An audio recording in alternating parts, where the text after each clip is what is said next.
The Kansas City Chiefs, led by General Manager Brett Veach and head coach Andy Reid, have earned a reputation for strategic precision.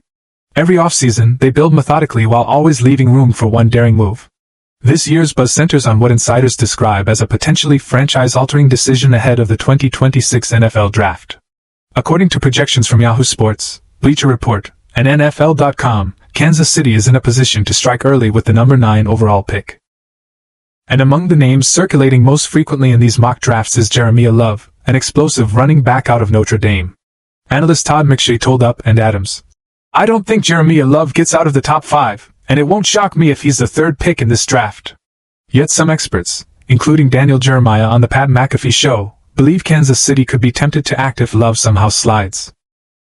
"I know Kansas City already signed Kenneth Walker, but this guy paired with Kenneth Walker in Kansas City would be pretty insane." That hypothetical pairing has captured fans' imaginations.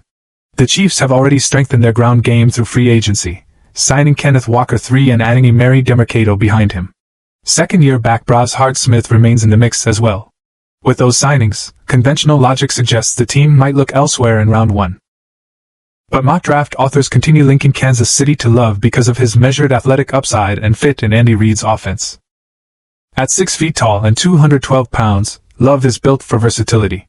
At the 2026 NFL Scouting Combine, he recorded a 4.36-second 40-yard dash and a 1.55-second 10-yard split, ranking near the top among running backs in both events. In his 2025 college season, he compiled 1,372 yards rushing, 18 touchdowns, and 280 receiving yards on 27 catches. Scouts see him as one of the most complete offensive players in the upcoming draft. Bleacher Report's Alex Ballantyne categorized Love falling to the Chiefs as a dream scenario, writing that the Jeremiah Love hype is a smokescreen and the Notre Dame back falls to the Chiefs at number 9.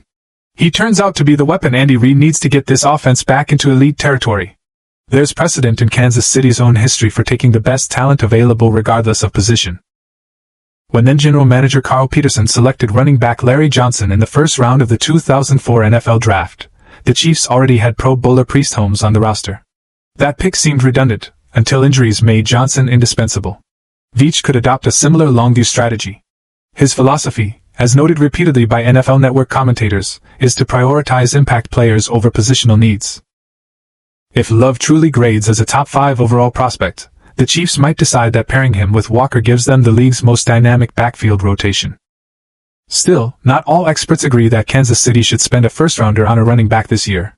Team analysts from ClutchPoints.com have emphasized pressing needs at edge rusher, wide receiver, and defensive back.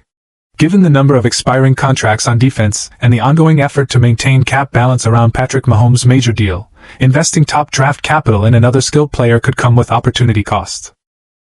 While offensive speculation dominates headlines, defensive planning appears just as aggressive behind the scenes. Reports from NFL Network's Ian Rappaport confirmed that Kansas City recently hosted Miami edge rusher Ruben Bain Jr. for a top 30 pre-draft visit. Standing 6 feet 3 inches and roughly 275 pounds, Bain was one of college football's most productive defensive players last season, recording 14.5 sacks, 52 tackles, 3 forced fumbles, and 3 passes defended. Insiders note that Bain is the only edge rusher known to have held an official visit with the team so far, interpreted by draft observers as a sign of genuine interest. His shorter 37/8-inch arm length raised discussion among scouts who favor longer reach at the position. However, former NFL defensive tackle Gerald McCoy publicly dismissed that concern. On X, formerly Twitter, he wrote, "Ruben Bain will be just fine with the right coaches. Send him to Joe Cullen and guarantee he'll be all-pro. But everybody ain't Joe Cullen." McCoy, who once played under current Chiefs defensive line coach Joe Cullen, believes Cullen's teaching would maximize Bain's skill set. Statistically, Bain's physical profile mirrors former Chiefs pass rusher Melvin Ingram, both around 6 feet 3 inches, 260-plus pounds, and a 77-inch wingspan, a reminder that success at the position often depends less on measurement thresholds and more on system fit. If Kansas City views Bain as a cornerstone for its next-generation defense, there's a catch. He may not be available at pick number 9. League projections have him slotted anywhere between picks 4 and 8. To secure him, Veach might have to trade up. The Chiefs currently hold 9 total draft selections, providing the flexibility to move. But such a maneuver would require giving up mid-round assets or perhaps next year's second-round pick. As one analyst put it, that's the million-dollar question. Or in this case, the multi-million-dollar draft question. Trading up would signal aggressive intent, that Kansas City believes its defensive front is one elite player away from regaining top 5 status. Given that defensive coordinator Steve Spagnuolo's scheme relies heavily on edge pressure to support creative secondary coverages, a premier rusher could redefine the unit. And yet, the storyline doesn't end with offense or defense. Another rumor circulating among AFC insiders involves Kansas City being interested in acquiring a 25-year-old tight end who recently recorded nearly 1,000 receiving yards in a breakout campaign. While the player's name hasn't been formally disclosed in reports, multiple outlets cite the Chiefs as one of the main interested parties. The logic is straightforward. Team legend Travis Kelce, though still performing at a Pro Bowl level, carries a high snap count after years of deep playoff runs. Adding a second elite tight end could modernize Reid's offense, similar to how New England once deployed dual tight end formations to stretch defenses.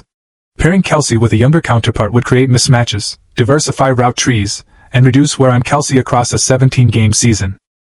However, such a transaction would come with significant costs, high draft pick compensation and a potentially large financial commitment. Given the Chiefs' existing contracts, including Mahomes, Chris Jones, and Joe Thuney, a major acquisition would tighten cap flexibility for seasons ahead. Still, analysts observe that players of this caliber don't come around often, and when opportunities like this arise, the most aggressive teams tend to act without hesitation. Each of these scenarios, drafting Love, trading up for Bain, or dealing for an established tight end, connects to a central truth about Kansas City's roster construction under Veach: calculated aggression.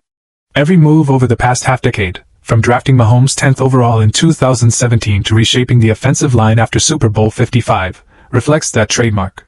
As Yahoo Sports' Nate Lunek summarized, Veach's strategy of taking the best player available regardless of position is generally the correct mindset to have in the draft. That philosophy may again define how the 2026 Chiefs manage their assets.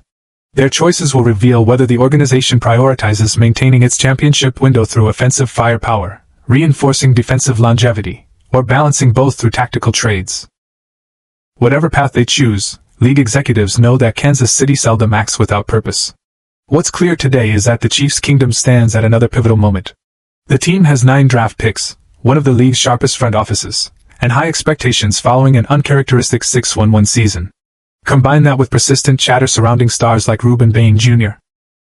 and Jeremiah Love, and the 2026 NFL Draft promises to be one of the most closely watched events of Veach's tenure. As the countdown continues, the Chiefs have enough draft capital, coaching excellence, and offensive leadership to turn this offseason into a turning point. Whether that turning point arrives through a record-breaking running back duo, a new defensive anchor, or a creative offensive trade, Kansas City once again appears ready to decide the future of the AFC West, and maybe the balance of power across the entire league.